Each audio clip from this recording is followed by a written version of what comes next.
আসসালামু আলাইকুম এভরিওয়ান, আপনারা কেমন আছেন? আপনার মাঝে নতুন একটা রান্নার ভিডিও নিয়ে হাজির হলাম। এখানে চুলাতে প্যানে তেল বসাই দিয়েছে, তেলটা গরম হয়ে গেছে। আর এখানে মাছ নিয়েছি, কিছুটা রুই মাছ নিয়েছি। আর এখানে নিয়েছি সবজিটা, কাঁঠালি বিচি, আলু, এগুলা দিয়ে কী করতেছি আপনারা দেখতে থাকুন। এখানে দিয়েছে পরিমাণ মতো লবণ দিয়ে দিলাম।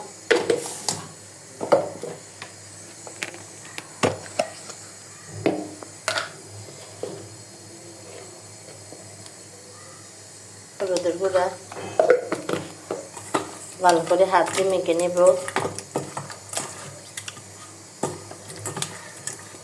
মেখে নেওয়া শেষ, ওখানে চুলাতে বসে দিয়ে দেব ভাজার জন্য।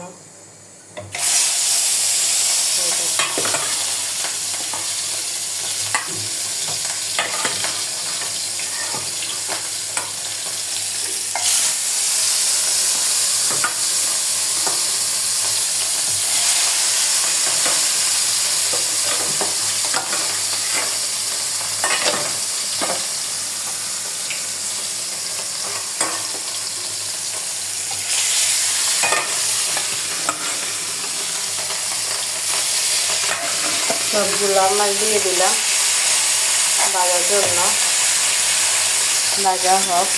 এখানে মাছগুলো ভেজে ভাজা হয়ে গেছে, এখন মাছগুলো রেখে দিব। এখানে তেল বসিয়ে দিলাম। এখানে পেঁয়াজ কুচি, টমেটো কুচি, কাঁচামরিচ কুচি নিয়ে নিলাম, দিয়ে দিব।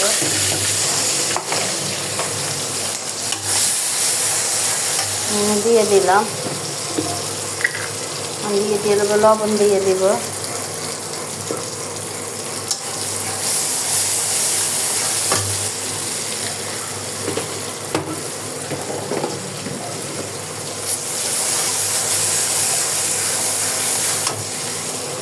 এখন দিয়ে দেব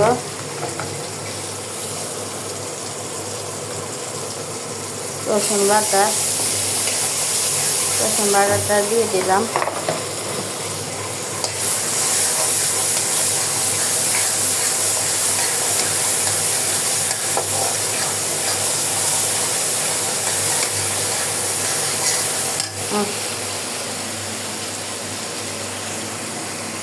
রসুন বাটা দিয়ে দেওয়ার পরে এখন দিয়ে দিব হলুদ গুঁড়ো।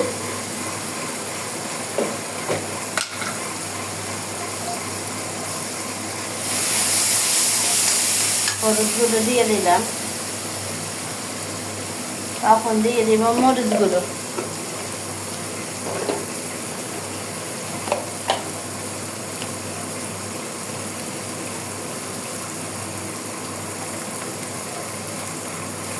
মরিচগুলো দিয়ে ভালো করে নাড়ে দিব।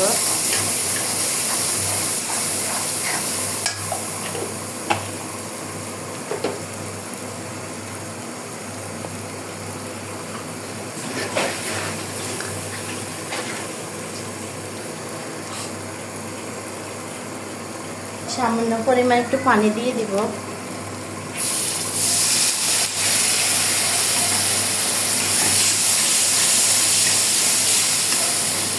এখানে আছে কাঁঠালের বিচি, সরষেন্দা আর আলু কয়টা করে, আলু একটা কুচি নিয়েছি, তখন এগুলো দিয়ে দিব।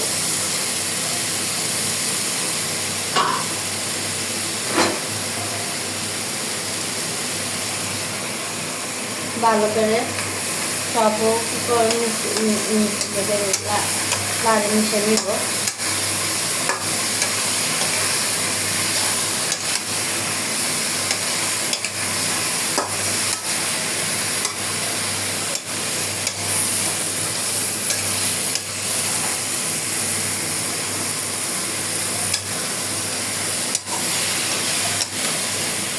এভাবে সরষেটা রান্না করবেন, ইনশাআল্লাহ খুবই মজার লোভনীয় একটা রান্না হবে।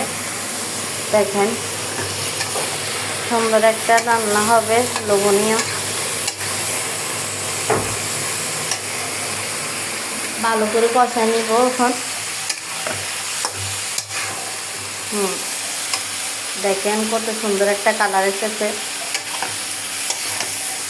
রান্না তো যত কষাইবেন তো এই যে কোনো তরকারি মাংস সব কিছু আপনি যত কষাইবেন ততই ভালো হবে।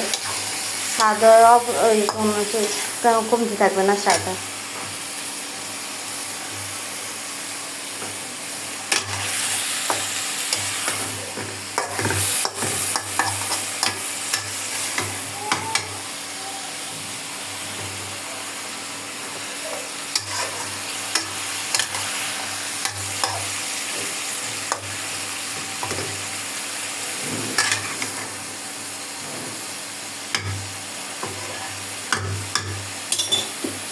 দেখেন কত সুন্দর একটা কালার এসেছে।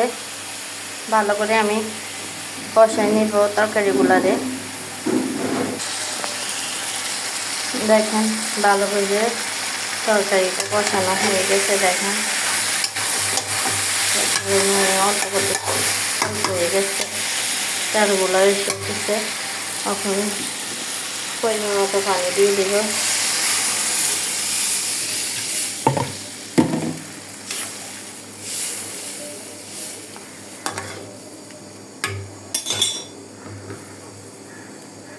ফুটতে মাছগুলো দিয়ে দিব।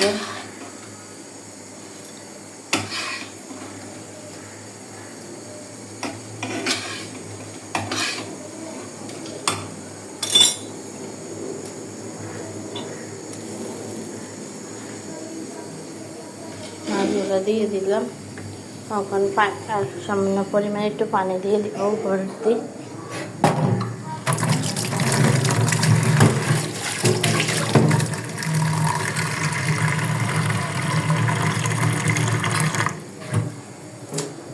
পানিটা করে দেব, হয়ে গেছে।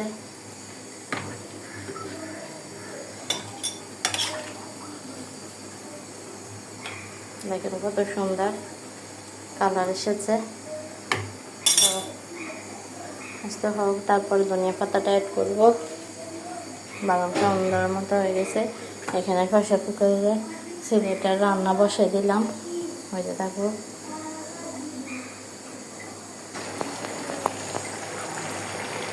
এখানে আমার তরকারিটা হয়ে গেছে, এখন নামাই ফেলবো। এখানে জিরার গুঁড়ো অ্যাড করে দিছি। এখন নামাই ফেল লবণ ঠিক মতো হয়েছে, ধনিয়া পাতা দিয়ে অ্যাড করে দিচ্ছি। এরকম নতুন নতুন ভিডিও পেতে আমাদের সাথে থাকুন। লাইক কমেন্ট শেয়ার করতে ভুলবেন না। কেমন হচ্ছে জানাবেন কমেন্ট করে। নতুন নতুন ভিডিও পেতে আমাদের সাথে থাকুন। আল্লাহ হাফেজ।